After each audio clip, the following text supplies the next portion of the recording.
Hey, it's Patrick, and today I'm going to show you how to swap out the grips on your Harley Davidson. This is a great upgrade to do. It'll increase the comfort of your bike, also let you put some of your personal style on there.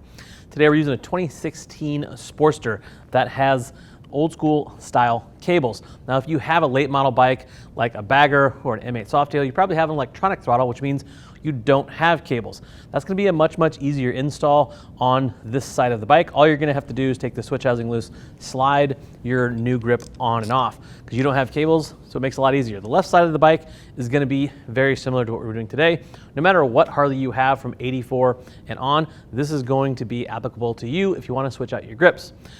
Any tools you're gonna need, we'll put in the description below. For now, we're gonna grab a T25 Torx, and we're gonna take our switch housing loose.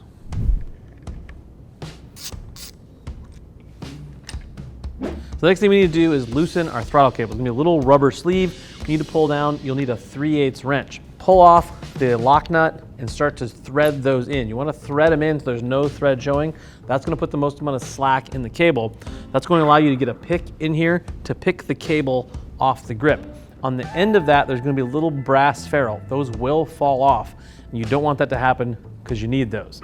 After you get those cables off there, you may have to loosen the master cylinder perch to slide the end of this grip off. For us, this is gonna be a 3/16 Allen. This may be a T27 for some of you. So we're gonna loosen those cables up, we're gonna pick them off of the grip itself, and then slide the grip off. So we have a ton of slack in here, and see how that slack makes this cable pop up here? We're gonna use that to our advantage. We're gonna run this pick underneath here, and then we'll slide that out of that notch right there.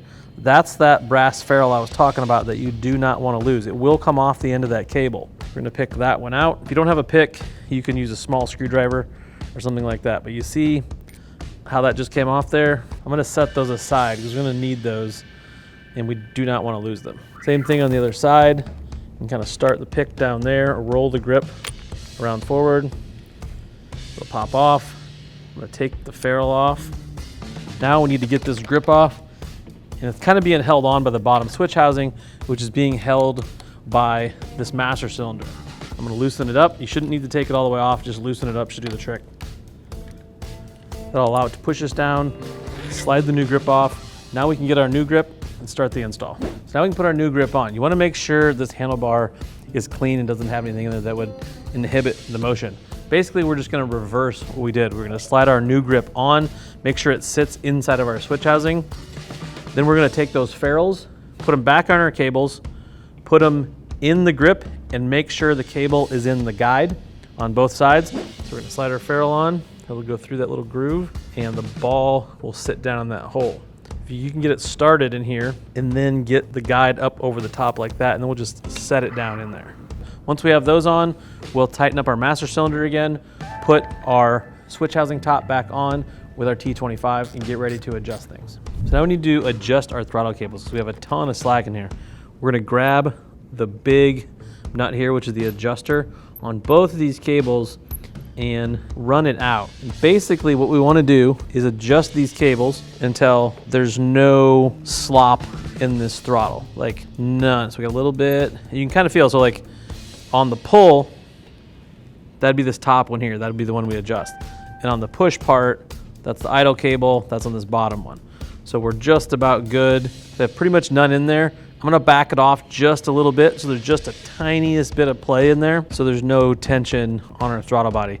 After that, I'm gonna run these nuts up here and tighten them up with our 3/8 so they lock that into place. And then we'll just pull our rubber covers back over the top. We'll head over to the left side to do that last grip. Before you go over that left side, it's really important to make sure your throttle's not binding up after your adjustment's done. After you adjust everything, pull that throttle back and make sure it snaps back with no problems. So your left-hand side grip might be attached in a couple different ways. Ours is underneath this clamshell. You may have a style that's captured like that. You may just have a rubber grip, could be glued on, like the factory one is both. It's kind of captured underneath there, and it's also glued on. So take an air compressor, blow underneath of it, cut it off with a razor blade if you're not trying to save it. It could be a billet grip where there's set screws that keep it on. There's a couple different ways this could be attached. Doesn't really matter, just get it off there. So So if you have that captured style grip like we took off that goes in this groove, now's the time to put this back, put that grip on there, put your clamshell back on there and the switch housing and tighten your master cylinder back up. For our grip that we're using, we don't need that. For using a thinner rubber glue-on grip, you won't need that either. So we can go ahead and put our switch housing back on and tighten our clutch perch up. All that's left to do is to slide our left-hand side grip on.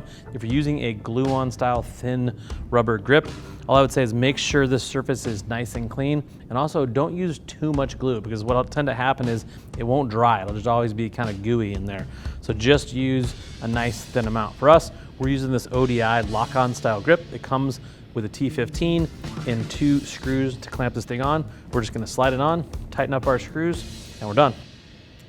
All right, this is not a bad install in your garage with hand tools. This should be able to be done in roughly 45 minutes. You struggle a little bit, maybe an hour. Overall, not bad at all, especially you get to add a little bit of your personal style and some comfort to your motorcycle. For today's installation, we use ODI lock-on style grips. If you're looking for more information on those, go ahead and click that info tab on your desktop and mobile device. That'll take you to the product detail page where you can read other riders' reviews and more specs about these grips. If you're still looking for more information, feel free to reach out to our customer service team. They would love to talk to you about what works best for you, your motorcycle, and your budget. I am Patrick. Thank you for watching. Now go work on those motorcycles.